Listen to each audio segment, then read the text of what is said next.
ចឹងអ្នកឯងដណ្ដើមទឹកដីកម្ពុជាដោយភ្នែកស្រស់ស្រស់ដោយភាពខកខើរបស់អ្នកឯងមិនត្រឹមអ្នកឯងបំផ្លាញទេអ្នកឯងថតបង្ហោះឌឺដងលើកម្ពុជាយើងខ្លាំងខ្លាបំផុតតែម្ដងបាទមិនមែនតែបញ្ឈឺឌឺដងលើប្រជាពលរដ្ឋទេវាបញ្ឈឺឌឺដងដល់ថ្នាក់ដឹកនាំយើងគ្រប់រូបភាពទាំងអស់បាទសូមគោរពជម្រាបសួរដល់បងប្អូនទាំងអស់គ្នាផងដែរបាទបងប្អូនទាំងអស់គ្នាសុខសប្បាយជាទេបាទបាទឃើញថាខ្ញុំបានបាត់មួយរយៈខ្លីទេបាទឥឡូវនេះខ្ញុំបានត្រឡប់មកវិញហើយអញ្ចឹងតាំងពីផ្ទុះសង្គ្រាមយ៉ាងខ្លាំងមករហូតដល់ពេលនេះទទួលបានសុខសន្តិភាពក៏ខ្ញុំអត់ទាន់បានចេញវីដេអូតទៀតប៉ុន្តែថ្ងៃនេះគឺมันមានអីប្លែកมันមានអីថ្មីទេគ្រាន់តែថាចេញមកសារនេះគឺសូមជេរថៃខ្ញុំសូមជេរអាចោសៀមនឹងតែម្ដងបាទខ្ញុំអត់ទ្រាំអត់បានបាទអត់ទ្រាំមិនបានរាល់ទង្វើរបស់ចៅសៀមដែលវាបានធ្វើមកលើទឹកដីកម្ពុជាដែលវាកំពុងលួចរួចហើយវាកំពុងតែបំផ្លាញញោមញីគ្រប់ទ្រព្យសម្បត្តិរបស់ប្រជាពលរដ្ឋទាំងអស់វាដុតផ្ទះវាបំផ្លាញគ្រប់អីវ៉ៃអីវ៉ាន់របស់ប្រជាពលរដ្ឋគ្រប់ក្រុមគ្រួសារទាំងអស់ដែលវាកំពុងតែលួចបានហើយគឺវានៅមិនស្កប់ស្កល់វាបំផ្លាញខ្ទេចខ្ទីមិនថារូបព្រះប្រកុណារូបព្រះឆាយាល័ក្ខណ៍ប្រកុណាសម្ដេចតាសម្ដេចឪនៃយើងណាបាទព្រះមហាក្សត្រនៃកម្ពុជាយើងព្រះបរមរតនកោដ្ឋនៃកម្ពុជារបស់យើងមិនថារូបសម្ដេចថ្នាក់ដឹកនាំរបស់យើងគឺវាដុតបំផ្លាញវាជន់ខ្ទេចខ្ទីមិនថាប្រភូមិមិនថាទីសក្ការៈបូជាប្រភូមិនឹងក៏ដោយទីសក្ការៈបូជាមានវត្តអារាមក៏ដោយឃើញទេបងប្អូនបាទបងប្អូនឃើញនៅក្នុងវីដេអូស្រាប់ហើយគឺ viral ខ្លាំងមែនទែនមិនថាក្នុងបណ្ដាញសង្គម Facebook មិនថានៅក្នុងបណ្ដាញសង្គម TikTok បាទគឺវាបំផ្លាញខ្ទេចខ្ទីតែម្ដងហើយយើងមើលវីដេអូហ្នឹងយើងឈឺចាប់បងប្អូនយើងឈឺចាប់ខ្លាំងមែនទែនដែលវាលួចទឹកដីរបស់យើងបានទាំងស្រស់ស្រស់ហើយវាមកបំផ្លាញទ្រព្យសម្បត្តិខ្ទេចខ្ទីទាំងអស់របស់ប្រជាពលរដ្ឋទាំងអស់វាប្រឈឺឌឺដងវាឃើញលុយវាដុតលុយវាឃើញសភៅគ្រួសារសភៅសម្បត្តិបច្ចៈកំណើតអីហ្នឹងវាដុតបំផ្លាញខ្ទេចខ្ទីទាំងអស់ប្រជាពលរដ្ឋរបស់យើងចាំមើលបើសិនជាយើងបានដីធ្លីមកវិញបានផ្ទះសម្បែងមកវិញប្រជាពលរដ្ឋដឹងតែទឹកភ្នែកបើប្រជាពលរដ្ឋខ្លះគាត់មានប្លង់ដីប្លង់អីហ្នឹងក៏រលាយខ្ទេចខ្ទីដោយសារចៅសៀមនេះឯងមើលយើងឃើញវាទទួលបានអីគេនៅភូមិជោគជ័យព្រៃច័ន្ទបឹងតគួនអូស្មាច់អីហ្នឹងនៅថ្មដាស្រុកវាវែងហ្នឹងទៀតបាទយើងឃើញរបាយការណ៍ទាំងអស់ហ្នឹងដែលយើងបានបាត់បង់ទាំងស្រុងទៅលើពួកវាកាន់កាប់ប៉ុណ្ណឹងវាមិនទាន់អស់ចិត្តទេបងប្អូនវាខំប្រឹងធ្វើលេនដ្ឋានគ្រប់ទីតាំងទាំងអស់ដែលវាឈរជើងរាល់ថ្ងៃហ្នឹងវាធ្វើលេនដ្ឋានដើម្បីអីដើម្បីត្រៀមប្រយុទ្ធគ្រប់ពេលវេលាជាមួយនឹងកម្ពុជាយើងបងប្អូនខ្ញុំចង់ប្រាប់ថាធម្មតាចោលដែលវាលួចរបស់គេហើយវានៅអត់សុខទេជឿខ្ញុំវានៅអត់សុខទេអ្វីត្បិតតែយើងមិនបានយាយីវាក៏វាដេកនៅមិនសុខដែរវាដេកទីតាំងដែលវាឈរជើងកំពុងតែលួចហ្នឹងទីតាំងដែលវាលួចបានហើយហ្នឹងវាអត់បានសុខទេដោយសារធម្មតាចោលវាខ្លាចគេយកវិញបាទខ្លាចគេតាមតន់ខ្លាចគេដណ្ដើមយកវិញសួរថាវាដេកលក់ស្រួលអត់វាអត់ដេកលក់ស្រួលទេបងប្អូនទាំងអស់គ្នាបាទអញ្ចឹងវាមិនដឹងថាថ្ងៃណាវានឹងទទួលវិនិច្ឆ័យអន្តរាយពីកម្ពុជាវិញទេបណ្ដាសាដូនតាកម្ពុជាយើងអ្នកឯងមិនរួចខ្លួនទេអ្នកឯងនឹងរលំរលាយទាំងពូជពងវងតកូលរលំរលាយទាំងទឹកដីคล้ายទៅជាទឹកសមុទ្រទាំងអស់បាទពពកបរោះខ្មែរយើងពូកែស័ក្តិសិទ្ធណាស់បាទមាត់ទឹកបាទតិចទឹកបាទភ្នែកទឹកបាទចង្អុលតាណាកលេកទៅតាណាឆេះទៅនឹងចឹងអ្នកឯងដណ្ដើមទឹកដីកម្ពុជាដោយភ្នែកស្រស់ស្រស់ដោយភាពខកខើរបស់អ្នកឯងមិនត្រឹមអ្នកឯងបំផ្លាញទេអ្នកឯងថតបង្ហោះឌឺដងលើកម្ពុជាយើងខ្លាំងខ្លាបំផុតតែម្ដងបាទមិនមែនតែបញ្ឈឺឌឺដងលើប្រជាពលរដ្ឋទេវាបញ្ឈឺឌឺដងដល់ថ្នាក់ដឹកនាំយើងគ្រប់រូបភាពទាំងអស់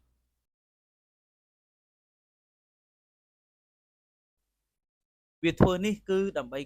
បញ្ឈឺឌឺដងទាំងអស់វាទទួលបានប៉ុណ្ណឹងហើយគឺវានៅតែបញ្ឈឺឌឺដងហើយក៏វាត្រៀមលក្ខណៈ គ្រប់ពេលវេលាដែរក្នុងការវាយកបន្តទៀតវាបោះពាក្យបាទកសែតខៅសុទ្ធវាបោះពាក្យហើយថាបើសិនជាកម្ពុជាដណ្ដើមយកទឹកដីដែលវាទទួលបាននឹងវិញវានឹងវាយយកវានឹងរឹបអូសបាទក្រុងប៉ោយប៉ែតវានឹងរឹបអូសនៅបាត់ដំបងភ្នំពេញរហូតបាទអានឹងសម្ដីក៏ក្លឿនរបស់ចៅនឹងសម្ដីរបស់ចៅបងប្អូនចៅសៀមនេះជាចៅសៀមដែលយើងត្រូវចាំនៅក្នុងខួរក្បាលគ្រប់ចំនួនបាទគ្រប់ចំនួនមិនថាចំនួនខ្ញុំឬក៏ចំនួនចៅទួតចៅលួតចលាបន្តទៀតទេត្រូវតែចំណាំថាពូជចៅសៀមនេះគឺជាពូជអាក្រក់ជាពូជអន្តេរដ្ឋីបាទជាពូជដេរិឆានអាសេរពឹសដូច្នេះយើងត្រូវតែចងចាំទាំងអស់គ្នាបាទមិនដល់ថ្នាក់នឹងទេកាលពីមុនមកខ្ញុំអត់អាចគិតថាអាជនជាតិសៀមនេះខ្លាំងវាអាក្រក់ដល់ថ្នាក់នឹងទេវាហួសវិស័យក្នុងការគិតរបស់ខ្ញុំណាយើងមិននឹកស្មានថាវាអាក្រក់បែបហ្នឹងទេខ្ញុំឈឺចាប់ខ្ញុំចង់ចេញវីដេអូយូរហើយបងប្អូនខ្ញុំចេះតែអត់មានពេលវេលាខ្ញុំចង់ចេញនៅសម្ដែងនៅអារម្មណ៍ពិតនៅចំពោះមុខបងប្អូនទាំងអស់គ្នាអំពីបញ្ហាដែលយើងទទួលបានចំពោះមុខនេះគឺសៀមដែលវាទទួលបានទឹកដីកម្ពុជាដោយវាលួចសស័កសស្រាំវាធ្វើបាបប្រជាពលរដ្ឋរបស់យើងផងបាទមិនត្រឹមតែប៉ុណ្្នឹងទេវាបានទឹកដីវាបំផ្លិចបំផ្លាញគ្រប់រូបភាពទាំងអស់ចៅសៀមខ្ញុំសង្ឃឹមថាកម្ពុជានេះនឹងមកដល់ឆាប់នេះខ្ញុំសង្ឃឹមយ៉ាងមុតមមថាថ្នាក់ដឹកនាំនឹងលើកទ័ពវាយប្រហារដើម្បីយកទឹកដីទាំងអស់នឹងមកឲ្យកម្ពុជាយើងវិញបាទខ្ញុំសង្ឃឹមថាមុតមមហើយវានឹងទទួលវិនិច្ឆ័យអន្តរាយនៅពេលដែលកម្ពុជារបស់យើងនឹងបញ្ចេញទ័ពបញ្ចេញអាវុធធនធ្ងន់ផ្សេងដើម្បីចាត់ការលើរឿងហ្នឹងបាទខ្ញុំមិនចង់ឲ្យវាបន្តភាពកក្លឿនបន្តទៀតទេបងប្អូនបាទខ្ញុំគិតថាអំពើអាក្រក់វាមិនថិតថេរទេវាគង់តែវិនិច្ឆ័យអន្តរាយ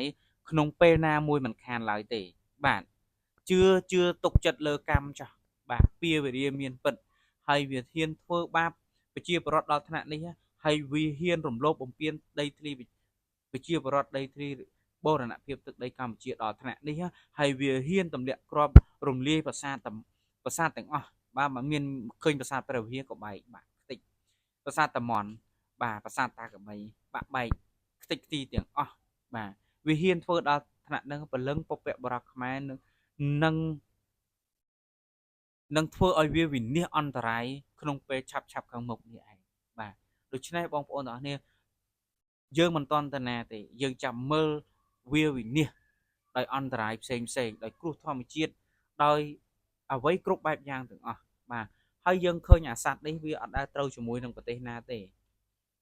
សូម្បីតែភូមាឡាវស្អីគឺវាអត់ត្រូវជាមួយទេឃើញអត់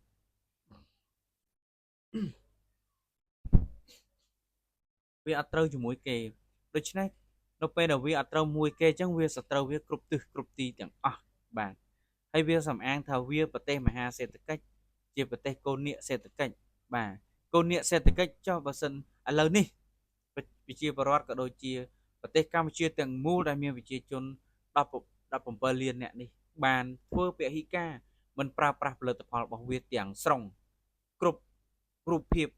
ទាំងអស់ដែលយើងធ្វើពហិការមិនប្រើប្រាស់វាដាច់ចំណូលហើយតាបាទវាដាច់ចំណូលទាំងស្រុងមកលើទឹកដីកម្ពុជាយើងបាទគ្រប់ទាំងអស់មិនថាការ៉ាសាំង PTT Amazon កាហ្វេ Amazon ហើយនិងផលិតផលផ្សេងសម្រាប់ប្រើប្រាស់ទៀតហើយផលិតផលសម្រាប់ប្រើប្រាស់គ្រឿងបរិភោគឧបភោគផ្សេងគឺយើងធ្វើពហិការទាំងអស់មិនប្រើប្រាស់នៅផលិតផលវាទេបាទវាដាច់ចំណូលដាច់សេដ្ឋកិច្ចទាំងស្រុងមកលើប្រទេសកម្ពុជាយើងបាទដូច្នេះវាសួរថាវាក្រវាមិនក្រក៏វាធ្លាក់នៅ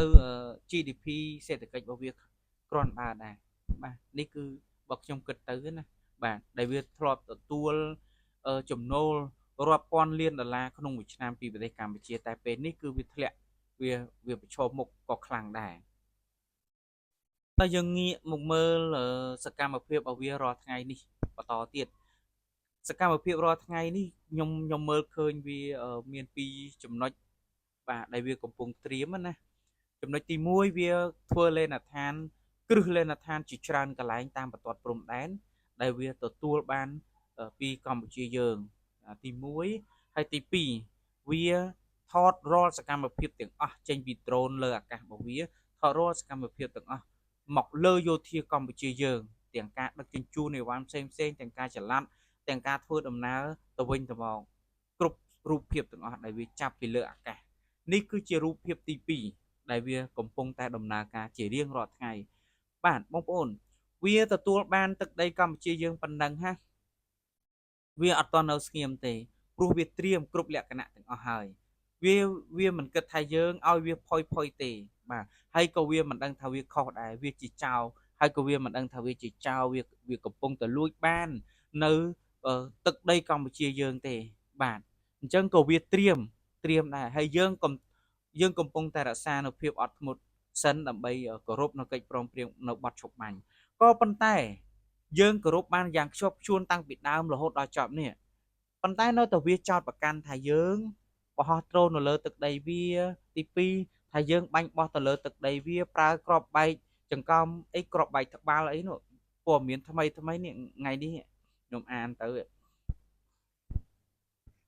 អីទៀតហើយ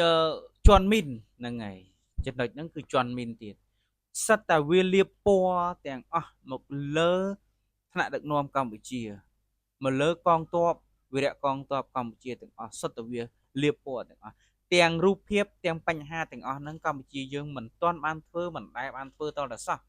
បាទជាការប្រឌិតឡើងរបស់កាសែតល្បីមួយចំនួនដែលរស់នៅក្នុងស្រុកថៃហើយកាសែតហ្នឹងជាជនជាតិថៃវាហើយរឿងអីវាមិនកាន់ជើងឬក៏វាមិនលំអៀងបាទវាលំអៀងណាស់ហើយវាផ្សព្វផ្សាយទាំងអស់ហ្នឹងទាំងកម្ពុជាយើងមិនដែលមានព័ត៌មានណាមួយក្នុងការយាយីឬក៏ឈ្លានពានវាណាមួយនោះទេយើងបានទៅទទួលព័ត៌មានពីវាយកបានទឹកដីយើងពីវាបាញ់បោះលើយើងប្រជាពលរដ្ឋរបស់យើងរងរបួសអញ្ចេះស្លាប់អញ្ចេះភៀសសឹកប៉ុណ្ណេះអីប៉ុណ្ណេះកងទ័ពយើងរបួសម្នេះស្លាប់ប៉ុណ្ណេះយើងបានទទួលព័ត៌មានយើងជាជនរងគ្រោះសុទ្ធដែលទទួលបានព័ត៌មានហ្នឹងចេញពីជនរងគ្រោះហើយទទួលបានព័ត៌មានពីវាបាទយើងអត់ដែលមានការបាញ់ទៅលើទឹកដីវាសំបីតែមួយគ្រាប់ទេបាទប៉ុន្តែខ្ញុំសង្ឃឹមយ៉ាងមុតមមខ្ញុំមិនដឹងថាយុទ្ធសាស្ត្ររបស់ថ្នាក់ដឹកនាំយើងយ៉ាងម៉េចទេបើសិនជាមានឱកាសឬក៏ផ្្លាត់ស្នៀតណាមួយដែលយើងអាចដណ្ដើមបាទដែលយើងអាចដណ្ដើមយកទឹកដីយើងមកវិញណាពេលនោះហើយក្របកំភ្លើងក្របខ្លោងរបស់កម្ពុជាយើងនឹងសងសឹកវាដោយដាច់អហង្ការតែម្ដងបាទដោយដាច់អហង្ការធ្វើម៉េចឲ្យអាសត្វនេះគឺវិនិច្ឆ័យអន្តរាយទាំងអស់បាទវាកំពុងតែបានចិត្តព្រោះវាទទួលបានទឹកដីយើងវាកំពុងតែបានចិត្តទី1ហើយទី2កម្ពុជាយើងអត់មានតបតអីវាទេវាគិតថាកម្ពុជាយើងខ្លាចវាហើយទំនងបាទក៏ប៉ុន្តែវាមិនទាន់ស្គាល់បាទវាមិនទាន់ស្គាល់ថ្នាំខ្លាំងចេញពីកម្ពុជាយើងទេបាទដូច្នេះបងប្អូនទាំងអស់គ្នាយើងរងចាំមើលព័ត៌មានអាប់ដេតបន្តទៀតហើយខ្ញុំចេញវីដេអូនេះគឺចង់មកសួរនាំសុខទុក្ខបងប្អូនទាំងអស់គ្នាផងដែរហើយក៏ឆ្លៀតពេលនិយាយរឿងក្នុងចិត្តទី1គឺគោលបំណងចង់សួរសុខទុក្ខបងប្អូនទាំងអស់គ្នាដែលនៅក្នុងបណ្ដាញសង្គម Channel តែងតែគាំទ្រខ្ញុំនេះហើយទី2ចង់បង្ហាញអំពីចំណាប់អារម្មណ៍ផងដែរអំពីបញ្ហាដែលសៀមបំផ្លាញទ្រព្យសម្បត្តិរបស់ប្រជាពលរដ្ឋរបស់យើងដោយភាពឈឺចាប់យ៉ាងធ្ងន់ធ្ងរបំផុតបាទផ្លូវចិត្តនេះបាទអញ្ចឹងវីដេអូនេះខ្ញុំជម្រាបជូនដល់បងប្អូនប្រិយមិត្តយើងទាំងអស់គ្នាតែមិនប៉ុណ្្នឹងឯងអញ្ចឹងសូមអរគុណសម្រាប់បងប្អូនទាំងអស់គ្នាតែងតែគាំទ្រតែងតែមើលតែងតែទស្សនាហើយឲ្យយោបល់ល្អដល់ខ្ញុំនឹងព្យាយាមអាប់ដេតជូនបងប្អូនទាំងអស់គ្នាតាមដែលអាចធ្វើទៅបានបើសិនជាមានព័ត៌មានក្តៅព័ត៌មានទាន់ហេតុការណ៍ខ្ញុំនឹងជម្រាបបងប្អូនទាំងអស់គ្នាឲ្យបានឆាប់រហ័សផងដែរ បាទអរគុណសូមគោរពលា